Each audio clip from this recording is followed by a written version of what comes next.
And so it wasn't like I sat down and I was like, time to write a queer song. Like, it wasn't like I was like, all right, everybody get on board. This one's going to be super gay. And it like totally accidentally and naturally blew up like a total organic fluke.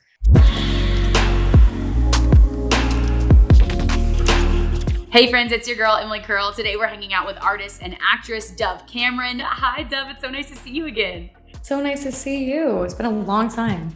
It really has. But I mean, we're here on Zoom, and I want to say first and foremost, congratulations. Boyfriend is out now, such a viral hit, and it's now become a queer anthem to so many listeners, so many of your fans. Tell me a little bit, was that the intention when you released this song, when you wrote the song? No, I wrote this song.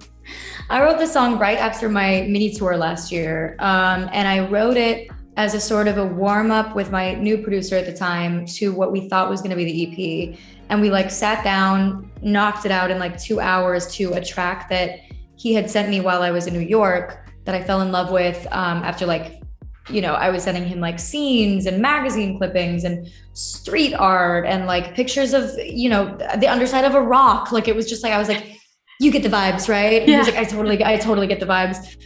It was a really, truly bizarre, but that's kind of like the fun part of the creative process is when it goes beyond words and like people are just like feeling what you're feeling. And then he brought like 10 tracks or something back to me. And I heard what would eventually turn into Boyfriend. And I was like, okay, when I get done with tour, this is the very first track we're writing to. This is incredible. This is, like the horns and the descending sort of like, it's so menacing.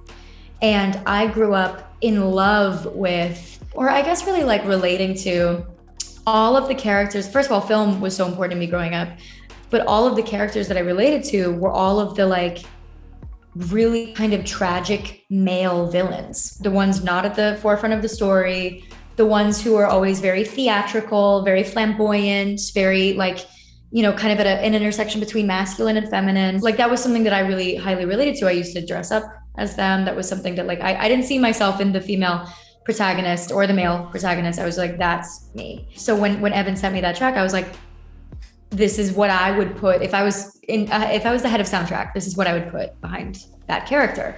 I started to sonically sort of like mess around with like, what kind of song I wanted to write. And then I got into the studio and I told this really crazy story that happened at Fashion Week that is exactly the lyrics of the song, but the circumstances of the song are something that like, I'll probably put in a book one day, but I can't go into now because it's really what made it like such a story that like needed to be heard in like the safe confines of the studio. And we were all like, well, that's the song. And I started to write about, definitely like from a queer perspective, but this is the thing is I am a queer person. Everything I write is from a queer perspective. In the past, when I was writing, I was dating men. Like I was exclusively in a relationship publicly with men. Yeah. So this was really my first opportunity to tell a story about a real experience I'd had in real time with another woman. And so it wasn't like I sat down and I was like, time to write a queer song. Like it wasn't like I was like, all right, everybody get on board. This one's going to be super gay. It was just like, I was writing a song about what had happened. And then we kind of put it to the side and kept writing the EP. And I put it on TikTok just to show people what I was working on. And it like totally accidentally and naturally blew up like a total organic fluke. And then afterwards, the label was like, okay, well, you have to go in and finish that song. Yeah, and then we have to think about releasing it. Yeah. So it was like the opposite of trying to create a queer anthem. I didn't do anything that you're supposed to do. Well, it's interesting because you've talked about before about the fear that you felt with coming out, not only within your fans, but within the industry. How did that time look for you? And do you feel like now being on the inside, the industry is changing to become more inclusive? Yeah. Well, that's the other thing is that like, I never would have grown up listening to, for the most part, I can't think of anything that was so unabashedly queer in the way that like a lot of music is now. Like Boyfriend is Boyfriend is a queer anthem on radio, which is insane to me. But also there's so much openly queer music now that is so inspiring, so in the zeitgeist of culture in a way that just like would never have happened. I really think that the internet has played a huge part in that. TikTok has played a huge part in that.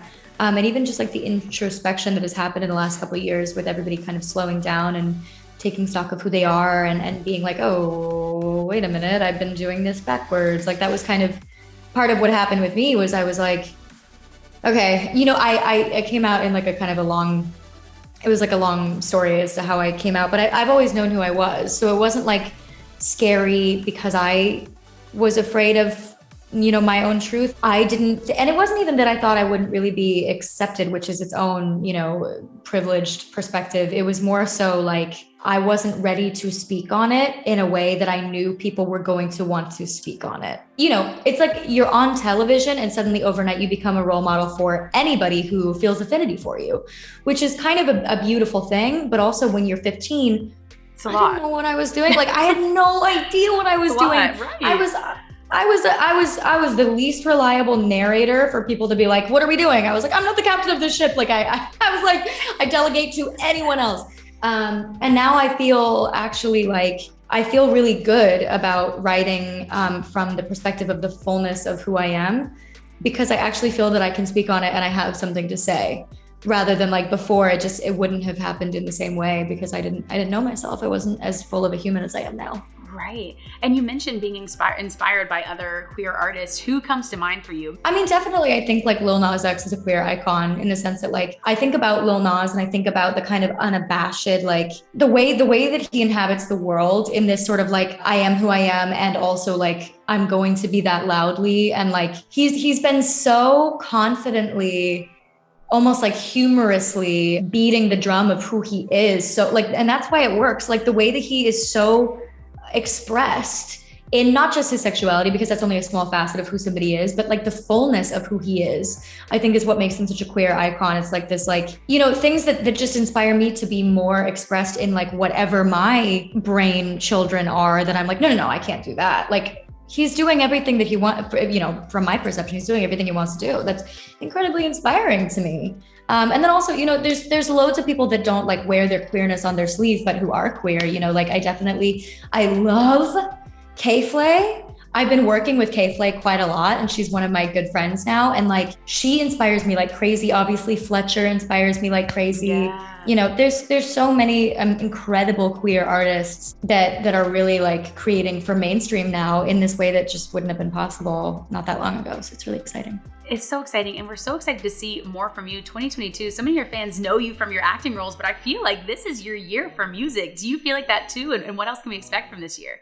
I think this is my year for music in the sense that that's what I'm focusing on right now. I don't want to like, think too much about even just the way The Boyfriend has been received has been amazing, but I'm also like, it like doesn't match with like who I perceive myself to be. I'm like, this should happen to everyone but me. Like, I'm kind of like, I don't belong here. Like I keep having this like imposter syndrome narrative. So I wouldn't even pretend to be really looking outside of myself for what I see for myself going forward. Like I can't think of it like that, but I definitely think that from my perspective, all I'm really focused on is, now that I feel really like I know what I'm doing and I feel very empowered, I just kind of want to get out of my own way and create the things that before I would have stopped myself and been like, okay, well, think about how other people are gonna, like now I'm strictly going to create for myself in a way that like I truly think I didn't have access to before. Yeah, well, we're excited to be along for the ride, along for this journey. We're iHeart. We obviously heart you. Tell me, what are 3 things that you heart right now?